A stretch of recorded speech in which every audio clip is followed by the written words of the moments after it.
नमस्कार. आज वपूंची कथा न वाचता त्यांनी माझं माझ्यापाशी या पुस्तकात दिलेला एक लेख वाचतोय. हा लेख आहे नीलाखे नावाच्या ग्रहस्थावर. लेखाचं नाव आहे धिस इज टू सर्टिफाय. तुम्ही तुमचा हात अगदी जवळून कधी पाहिलाय का? असा प्रश्न जर मी तुमच्यापैकी कोणालाही विचारला तर तुम्ही तुमच्या हाताकडे पाहण्याऐवजी माझ्याकडेच पाहत राहाल. नंतर मी जर असं म्हणालो की आपला स्वतःचा हात आणि त्यातल्या त्यात आपल्या हाताची बोटं हे समाजाचं प्रतीक आहे. 40% माणसं सरसरून कोणतेही काम करायला तयार असतात आणि 60% माणसं त्यांच्यावर जबरदस्ती केली तरच काम करतात. हे सगळं आपल्या हाताकडे पाहिलं की कळतं. असं जर का मी म्हणालो तर तुम्ही चक्रावून जाल, आणखीन म्हणाल की वपू जरा 5 मिनिटापूर्वी बरे होते नाही का, असा काहीसा चेहरा कराल तुम्ही. हा शोध मी जेव्हा प्रथम ऐकला तेव्हा खरंच मी माझ्या हातांकडे बघत राहिलो. हातावरच्या अंतरावर असलेल्या माझ्या 5ही बोटांकडं मी आजवर इतक्या बारकाईनं कधीच पाहिलं नव्हतं. नजरेला तो हात अपरिचित नव्हता. आजवर जो हात डोळ्यात दिसत होता तोच आत्ताही दिसत होता. पण दृष्टीमागे जेव्हा एखादा विचार उभा राहतो तेव्हा दृश्याचा अर्थ बदलतो. आपल्यालाच आणखीन एक डोळा लाभतो. केवळ इंद्रालाच सहस्रनेत्र म्हणायची गरज नाही. काही ना काही शिकवणाऱ्या क्षणांचा, व्यक्तींचा, स्थळांचा स्वीकार करत गेलं की आपल्यालाही सहस्रनेत्रांची प्राप्ती होऊ शकते.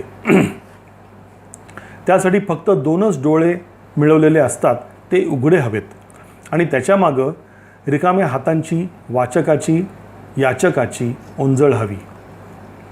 तो गृहस्थ खणखणीत आवाजात बोलतच राहिला.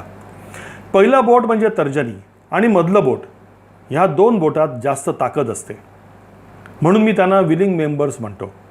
तिसरं आणि चौथं म्हणजे अनामिका आणि करंगळी ही कामचुकार बोटं आणि अंगठ्याचं कार्य कायम विरोधी पक्षासारखं. तो 4 बोटांच्या विरुद्ध दिशेने काम करणार, त्याचं कार्यच.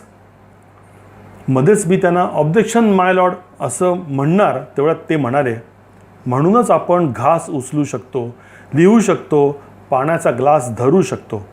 तो विरुद्ध पक्षाचा मेंबर असला तरी कार्य उद्ध्वस्त करण्याची त्याची वृत्ती नसते. पण माझ्या व्यवसायात मी त्याला फार जबाबदारीचं काम देऊ शकत नाही. त्यानं फक्त बार सांभाळायचा. बार म्हणजे स्पेस बार. 5 बोटांपैकी 3 बोटं तुमच्या म्हणण्याप्रमाणे अनविलिंग मेंबर्स.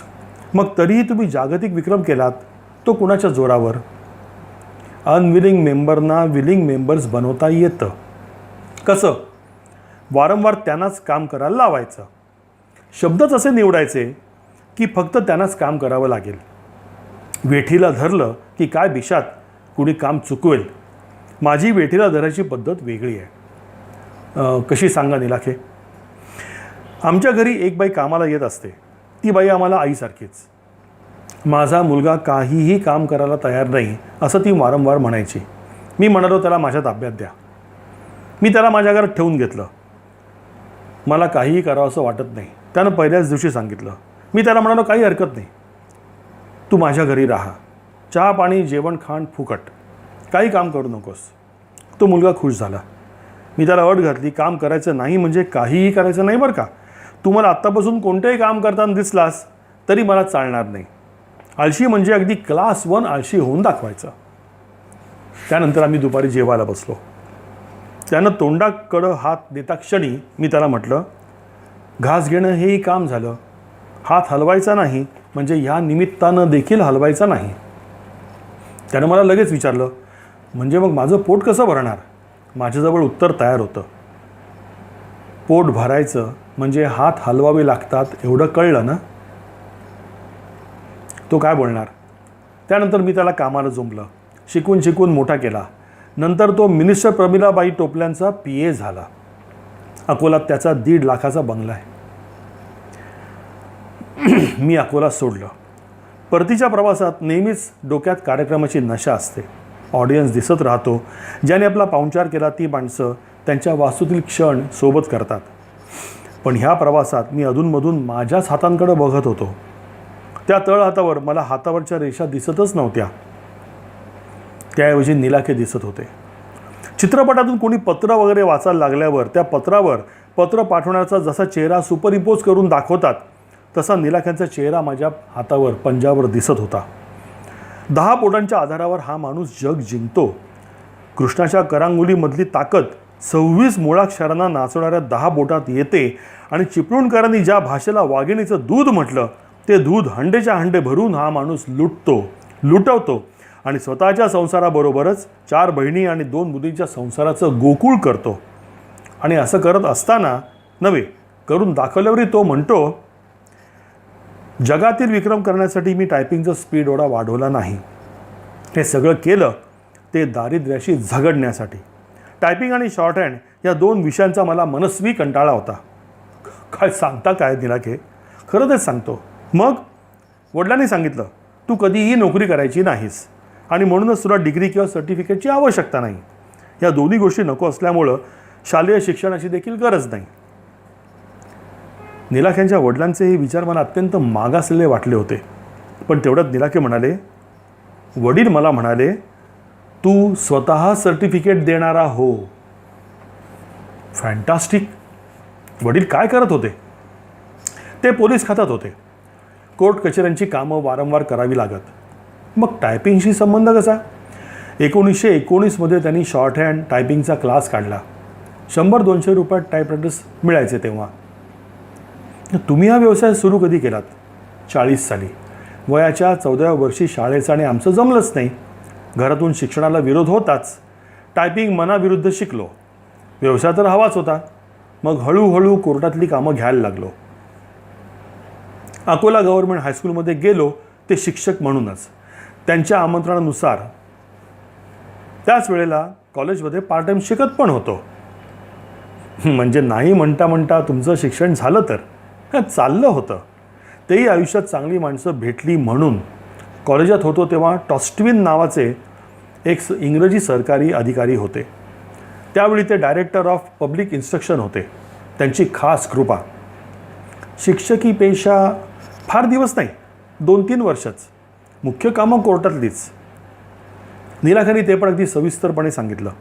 परतीच्या प्रवासात मी त्यांनी सांगितलेल्या हकीकतींची मनातल्या मनात उजळणी करत होतो आणि विलक्षण विचारात सापडलो होतो. का? तर एका अगदी साध्या पण नगण्य नक्कीच नव्हे अशा वेगळ्या विचारांपायी एक माणूस आयुष्यभर मित्र जोडतो स्वतःच्या आवडीनुसार. नातेवाईक हे रेशन कार्डावरच्या धान्याप्रमाणे मांडून ठेवलेले असतात. त्यापैकी काही आवडतात, काही नुसते असतात. केव्हा तरी सगळ्यांना भेटावं लागतंच. लग्न मुंजीच्या आमंत्रणासाठी घरोघरी जावं लागतं. आवडणाऱ्या घरी मग आपोआप पाय रेंगाळतात. अगदी 6 वेळा चहा झाला तरी आवडणाऱ्या नातेवाईकासाठी 7व्या कपाला पोटात जागा असते. त्यानंतर न आवडणाऱ्या माणसाचं घर शक्यतो चुकवण्याचे प्रयत्न. ते प्रयत्न फसलेच तर जोडीदाराला बजावणं. उभे आमंत्रण करायचं बरं का, नो चहा नो कॉफी. जोडीदाराचे आणि आपले आवडणारे मित्र जरी कॉमन नसले तरी नावडती माणसं एक आहेत याचं विलक्षण समाधान असतं. मग नको असलेल्या घरातून काढता पाय घेता येतो. थोडक्यात सांगायचं झालं तर प्रत्येकजण नावडत्या वातावरणात 5 मिनटं पण रमू शकत नाही. मग न आवडणारा व्यवसाय आयुष्यभर करायची सक्ती निलाखे यांच्यावर झाली तेव्हा त्यांना काय वाटलं असेल? जे काय वाटलं असेल ते असो. न आवडणारा व्यवसाय करूनही हा माणूस त्या व्यवसायाचं शिखर सापडेपर्यंत मध्ये थांबला नाही. भैयासाहेब निलाख्यांनी जागतिक विक्रमासाठी हे कष्ट घेतले नाहीत. दैनंदिन व्यावसायिक गरज भागवण्यासाठी जी यातायात करावी लागली त्यातून हे यश आलं. थेट भिंतीवरची जागा अडवून बसलं. बरं, व्यावसायिक गरज म्हणजे तरी काय? तर माणूस ज्या वेगानं मिनिटाला शब्द बोलतो त्या वेगानं ते शब्द टाईप करता आले पाहिजेत. सकाळी टाईप रायटिंगचे शॉर्टहँडचे क्लासेस व शिकवण्या केल्यावर निलाख्यांची सगळी दुपार अकोल्याच्या कोर्टात जाऊ लागली. दोन्ही पक्षांच्या वकिला ज्या चर्चा होत असत, विधानं प्रतिविधानं आरोप प्रत्यारोप होत असत, ते शॉर्टहँडमध्ये लिहून घ्यायचे आणि घरी गेल्याबरोबर त्याच्या 3 प्रती टाईप करायच्या. हा उपक्रम निलाख्यांनी सुरू केला. दुसऱ्या दिवशी वादी प्रतिवादीच्या वकिलांना त्या प्रती विकायच्या. एक प्रत मॅजिस्ट्रेटला चकट फू द्यायची. निलाख्यांच्या या अनाहूत उपक्रमाचा वकिलांना अतोनात फायदा होऊ लागला. नुसता फायदाच असं नव्हे तर कोर्टात एक वेळ जजसाहेब नसले तरी चालतील, पण निलाखे हवेतच, इतकं त्याचं नातं आणि अस्तित्व एक अविभाज्य घटक बनून राहिलं. अनंत हस्ते कमलावराने देता किती घेशील दो करांनी, ही अवस्था प्रचंड कामाच्या बाबतीत होते. अर्थात काम करणाऱ्यांच्या बाबतीत निलाख्यांची पण तीच अवस्था झाली. नुसत्या शॉर्टहँडनं काम संपेच ना, त्याच्या बरोबरीनं शॉर्टकट्स पण शोधायला हवे होते. शॉर्टकट शोधायचा विवंचनेत असताना एक मार्ग सापडला. त्या शॉर्टकटनं शॉर्टहँडचंच उच्चाटन केलं. माणूस बोलत असताना त्या गतीनं जर टायपिंग करता आलं तर डिक्टेशन घेण्याची जरुरीच नाही. कोर्टात प्रथम शॉर्टहँडमध्ये लिहायचं आणि घरी पुन्हा तावा मागून तावं यंत्र बडवत बसायचं. या ढोर मेहनतीला अर्थ नव्हता, अंत नव्हता. 18 तास काम करूनही ते संपतच नव्हतं. यापेक्षा मधली शॉर्टहँडची प्रक्रिया गाळता येईल का? या क्रांतिकारी विचारापायी पुन्हा मनापासून न आवडलेल्या यंत्राशी हितगुज सुरू. ते खरं हितगुज नव्हेच, ते खनपटीला बसणंच होतं. मग त्यासाठी एका वेगळ्या तंत्राचा अवलंब, त्यातून चुकार आणि कामसू बोटांचा शोध. मग अनामिका आणि करंगळी या दोनच बोटांना जास्तीत जास्त काम पडावं म्हणून इंग्रजी भाषेतील शब्दांची शिकार. 5पैकी 2 बोटांना रोज ओव्हरटाईम. माणूस एका मिनिटाला कमी अधिक फरकानं 130 शब्द बोलतो. निलाख्यांनी जो बारक्यानं प्रत्येक गोष्टीचा अभ्यास केला, त्यात त्यांचं आणखीन एक निरीक्षण. साधारणपणे वाचता येईल इतपत ज्यांचं हस्ताक्षर सुसह्य आहे ती माणसं मिनिटाला 15 शब्द लिहू शकतात, पण त्यावेळेला डावा हात कोणतंच काम करत नाही. मग जर का यंत्राची जोड लाभली आणि दोन्ही हात कामाला लागले तर कमीत कमी 30 शब्द एका मिनिटात व्हायला हवेत. निलाखे बोलले होते, बपू, म्हणूनच टायपिंगमध्ये minimum speed 30 words per minute हे ठरवावं लागलं. असेल ना, आपण सगळे शब्द सारखे नसतात. म्हणूनच आमचा हिशोब स्पेलिंगवर नसतोच मुळी, तर तो स्ट्रोक्सवर असतो. 5 स्ट्रोक्स म्हणजे एक शब्द असा हिशोब आहे आणि हा इंटरनॅशनल रूल मानला जातो. हो, त्या हिशोबानं मग तुमचा स्पीड किती आहे आता? मिनिटाला 750 म्हणजे सेकंदाला 13 स्ट्रोक्स. निलाख्यांनी या गतीनं मला एक वाक्य लिहून दाखवलं. रविशंकरच्या सतारीवरचा हात, बिरजू महाराजांची जागच्या जागी नाचणारी पावलं आणि निलाख्यांची 10 बोटं, या सगळ्या चैतन्यामागची एकच शक्ती मला अवाक करून गेली. याच चैतन्याच्या वरदानावर निलाख्यांनी ऑल इंडिया कॉन्टेस्ट 11 वेळा जिंकली आणि त्यानंतर स्पर्धेत कधीही भाग घ्यायचा नाही हे ठरवलं. निलाखे, टाईपरायटिंगच्या या स्पर्धा भरवल्या कोणी? All India institute of typing and shorthand writers Calcutta या संस्थेतर्फे या स्पर्धा होत असत आणि अमेरिकेची अंडरवूड टायपरायटर्स कंपनी तिचा या कंपनीबरोबर सहभाग होता. अंडरवूड कंपनीचं तुमच्याकडे लक्ष कसं गेलं नाही? गेलं ना, जाणार नाही असं होणारच नाही. अंडरवूड कॉर्पोरेशननं मला त्यांच्या सेल्स डिपार्टमेंटसाठी ऑल इंडिया डेमॉन्स्ट्रेटर म्हणून निवडलं. मग मी भारताचा, रशियाचाही दौरा करून आलो. इंग्रजी भाषेच्या कीबोर्डचा दृष्टिकोनातून अभ्यास केला. म्हणजे वेगळं काय केलं? फक्त 26 मुळाक्षरात साहेबानं जग जिंकणारी भाषा बसवली आहे. साहेबाचा सगळा कारभारच सुटसुटीत नाही का निलाखे? आपल्याला 56 अक्षरांचं व्यंजनांचं कुटुंब लागतं. कुटुंब कसलं? काफिलाच तो. आते, मामे, मावस, सुलत. टाईपरायटरला फक्त 46 कळा म्हणजे कीज. म्हणून हिंदी आणि टाईपरायटर अद्यापी अपूर्ण आहे. साहेब सगळ्यांना कझीन या एका शब्दात गुंडाळतो. म्हणूनच साहेब सुटसुटीत. निलाखे पाठोपाठ म्हणाले, पण त्याला शिस्त नाही.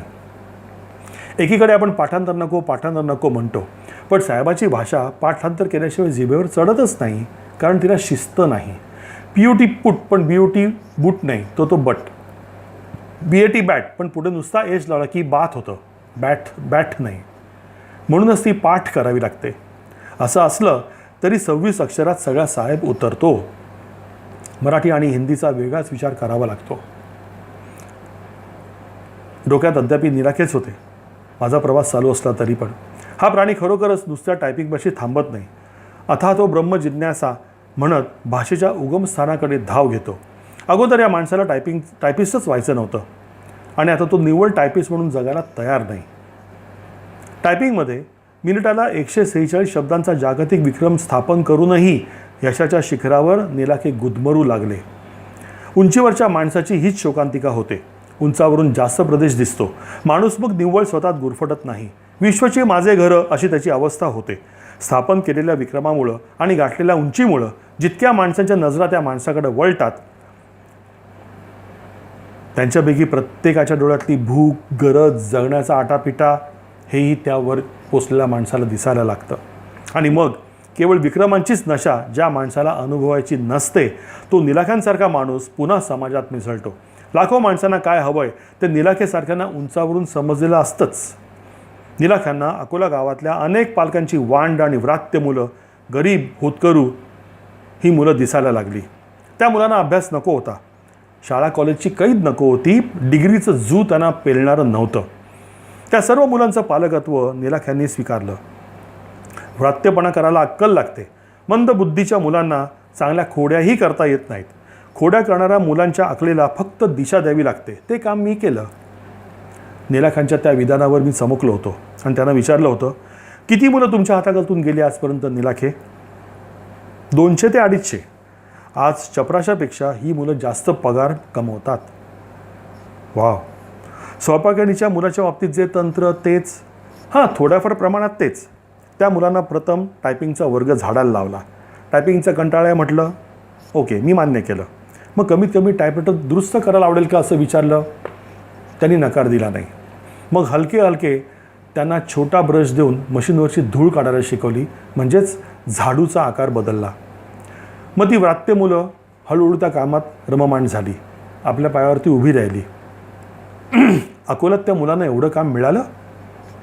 नुसत्या अकोल्यानं काय होतंय, मी तयार केलेले उत्तम म्हणजे रिपेरिंग एक्सपर्ट्स म्हणता येतील अशी 28 मुलं तेव्हा 19 जिल्ह्याचं काम सांभाळायची. ही सर्व मुलं महाराष्ट्र सरकारच्या नोकरीत हजारावरची पगार मिळवत होती. काय सांगता काय, सरकारी कॉन्ट्रॅक्ट मिळलो ना मी. टायपरायटर मेंटेनन्स, सर्व्हिसिंग, रिपेरिंग सगळ्या कामाचं. नॉन मॅट्रिक असलेली सगळी मुलं मी तिथे नेमून टाकली. 1000 ते 1500 रुपयाची नोकरी त्यावेळेस प्रत्येकाला मिळाली. त्यांच्यावर खर्च मात्र तुम्ही केलात. मग पालकत्व पत्करल्यानंतर त्यांचा भार नको का उचलायला? त्या मुलांनी तुम्हाला काही दिलं का? मी त्या मुलांच्या आईवडिलांना सांगायचो की तुमच्या मुलाचा पहिला पगार माझा, उरलेले म्हणजे नंतरचे सगळे पगार तुमचे. त्यांनी तुम्हाला दिले तर. 25च्या वर मुलं मी संगोपन केलेली 19 जिल्ह्यातून सरकारी कामं आजही करत आहेत. नॉन मॅट्रिक आहेत, पण टायपरायटर दुरुस्ती, सर्व्हिसिंग अप्रतिम करतात. पण काही प्रॉब्लेम? सरकारचं डोकं कधी आउट होईल काय भरोसा आहे?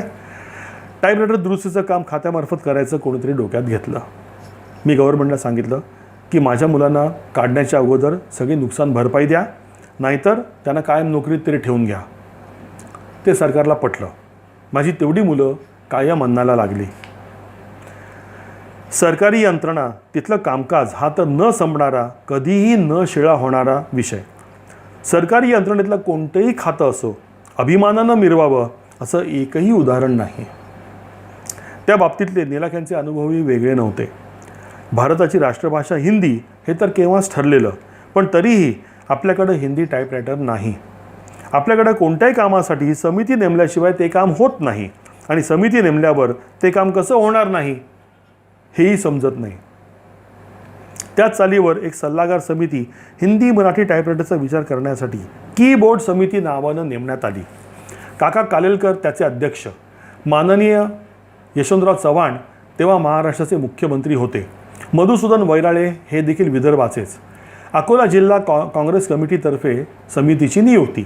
काकासाहेब गाडगिळांपासून सगळ्या नामवंत विचारवंतांचा सहभाग.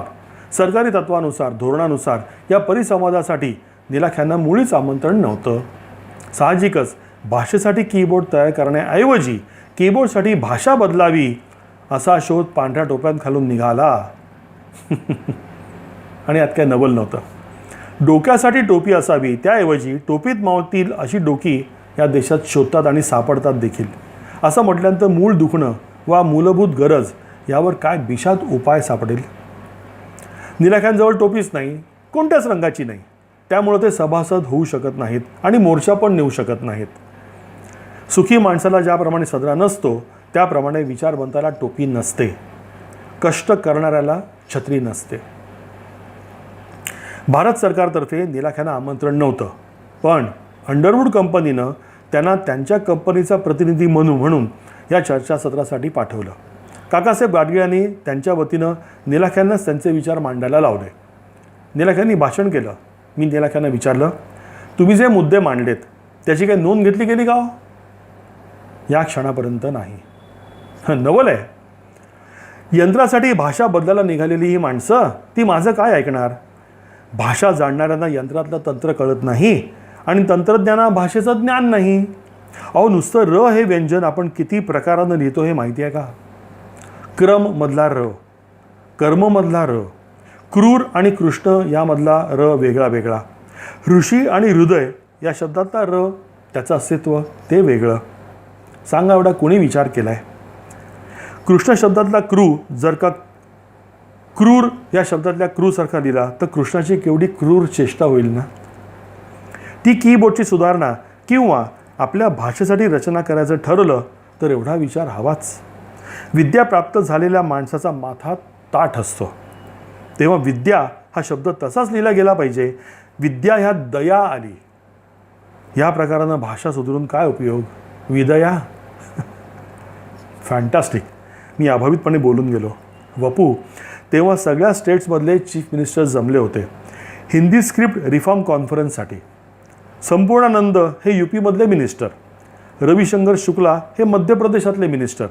श्र हे अक्षर सुधारायचं. अर्थात केवळ उदाहरण म्हणून सांगतो. कोणीतरी म्हणालं की शाळेतला श आणि रामातला र एकत्र आणावा आणि शरम असं लिहावं. बपू, या पद्धतीनं श्रमदान शब्द शरमदान असा लिहावा लागेल. यावर गोविंद वल्लभ पंत म्हणतात, हो सकता है. मी त्याला हरकत घेऊन विचारलं, श्रमदानऐवजी कुणीही शरमदान असाच तो शब्द वाचेल. रचा पाय मोडला तरीही आमच्या चौथ्या पिढीला श्री हा शब्दही वाचता येणार नाही. भाषा सुधारण्याच्या वेळी किंवा लिपी बदलायच्या वेळी आमचे पूर्वज काय झोपा काढत होते का? अशा शिव्या आम्हाला बसतील. अगदी खरं. मग नंतर काय झालं? तेच सांगतो. या घटकेपर्यंत काही नाही.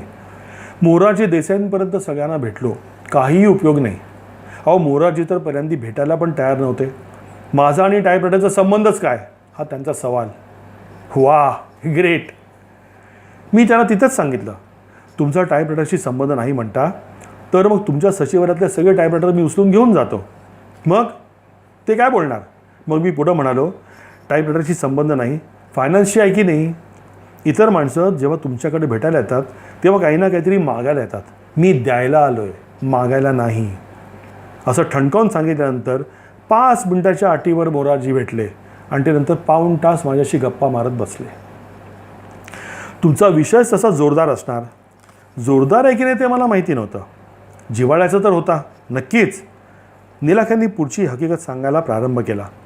15-20 कोटी वाचवणारी योजना माझ्याजवळ होती. तीच मी मोरारजींसमोर मांडली. निलाख्यांची योजना शास्त्रशुद्ध होती. ती तशी नसती तरच नवल होतं. टायपिंग शॉर्टहँडची नफरत असलेला माणूस त्यातच जागतिक विक्रम करतो. मिनिटाला 142 शब्द टाईप करून ध्रुवपद मिळवतो.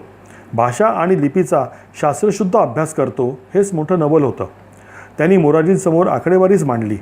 भारताची टाईपरायटर्सची वार्षिक गरज 10,000 टाईपरायटर्सची आहे. 5,000 रुपये किमतीचा एक टाईपरायटर जरी म्हटला म्हणजे 5 कोटी इथंच झाले. कोणत्याही टायपिस्टला हिंदी टायपिंग आपण 8 तासात शिकवू शकतो आणि 1,000 रुपये खर्चात इंग्रजी टाईपरायटरचं रूपांतर हिंदी लिपीसाठी करू शकतो. इंग्रजी यंत्र फेकून द्यायचं कारण नाही. हे निलाख्यांनी मोरारजींना सांगितलं. निलाखे नुसतं सांगून थांबले नाहीत.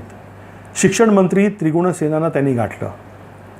15 टायपिस्ट निलाख्यांना देण्यात आले.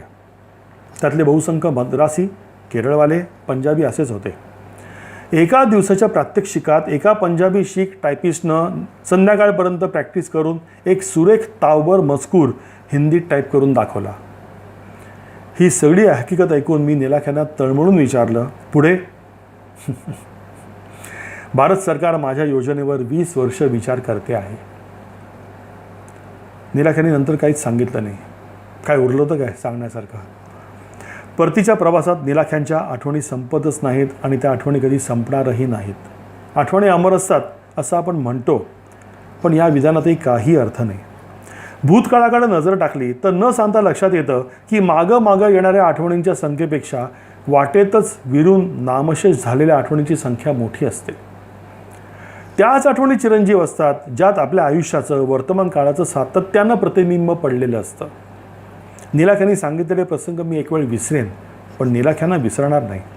कारण एकच, 25 वर्ष मी लेखन करतोय, लाखाच्या घरात कागद खरडलेत, पण लिपीबद्दल जो विचार नीलाख्यांनी केला तो मी केला नाही. ते बोलता बोलता म्हणाले, मराठी लिपीत आपण व्यंजन मध्ये लिहितो आणि स्वर त्या व्यंजनाच्या चारी बाजूनं लिहितो. काना, मात्रा, वेलांट्या, उकार हे सगळे स्वर आजूबाजूला असतात. आजवर हे कधी जाणवलेलं नव्हतं.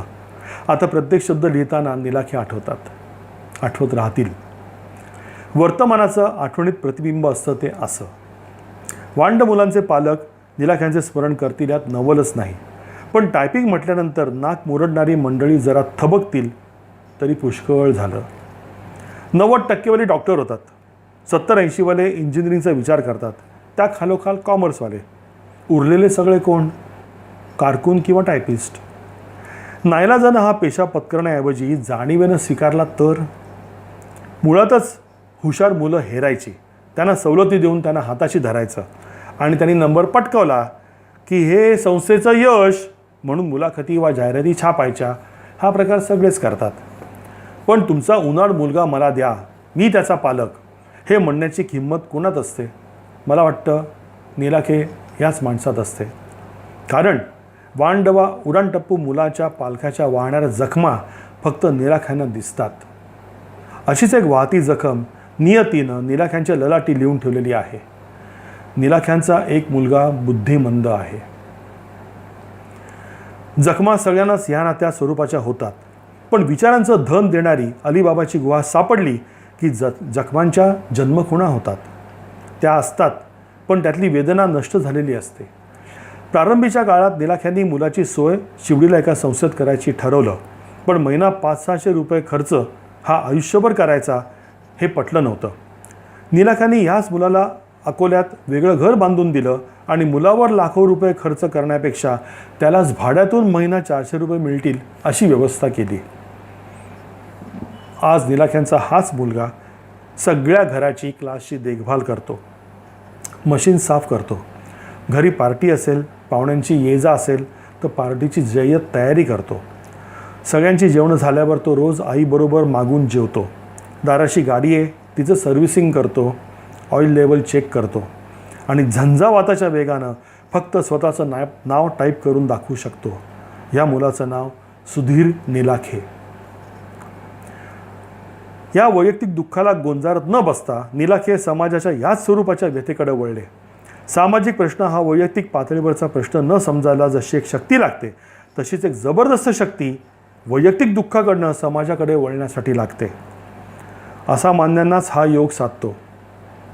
टिळक, आगरकर, कर्वे, विनोबाजी, आमटे, पटवर्धन, गोदावरी परुळेकर, अनुताई वाघ ही सगळी माणसं अस्वस्थतेचा शाप घेऊन आलेली मंडळी. इतर हजारोंना, लाखो माणसांना ही माणसं मात्र वरदानासारखी लाभली. ही सगळी असामान्यच, पण त्याच वेळेला वांड मुलाचं पालकत्व पत्करणारे असेच हे नीलाखे, याच जातकुळीमधले. डोळे मिटण्यापूर्वी आपला हिंदी टाईपरायटर, त्याचा कीबोर्ड, त्याचं बनवलेलं पेटंट बाजारात येईल का याची प्रतीक्षा करतायत. भारत सरकार कोणत्याही वांड मुलापेक्षा वांड आहे हे त्यांना समजलं आहे. तिथं ते हारले आहेत, कारण सरकार वांड नाही तर निर्बुद्ध आहे. प्रश्न तो नाही, प्रश्न आहे बेकारीचा, बाऊ करणाऱ्यांचा. टायपिंग शॉर्टहँड म्हटलं की नाकं उडवणाऱ्या करोडो बेकारांना सांगावंसं वाटतं. अशीच नफरत असलेला एक माणूस जागतिक विक्रम करतो आणि पण ऐकणार कोण आणि कोण वाचणार? पुष्कळ रिकामपण असूनही आपण घाईत असतो. पानं वाचण्यापेक्षा चालण्याची निकड आणि चालण्यापेक्षाही उलटण्याची धडपड, प्रत्ययापेक्षा अनुमानावर नको इतका विश्वास म्हणून आपण काही काही शब्दांना टाळणारे. बीइंग गिवन टू अंडरस्टँड म्हटल्याबरोबर पुढचा मजकूर गृहीत धरणारे. पण कधीकधी धिस इज टू सर्टिफाय या पुढचा मजकूर खूप वेगळा असू शकतो. कोण वाचणार? कोण ऐकणार? धन्यवाद.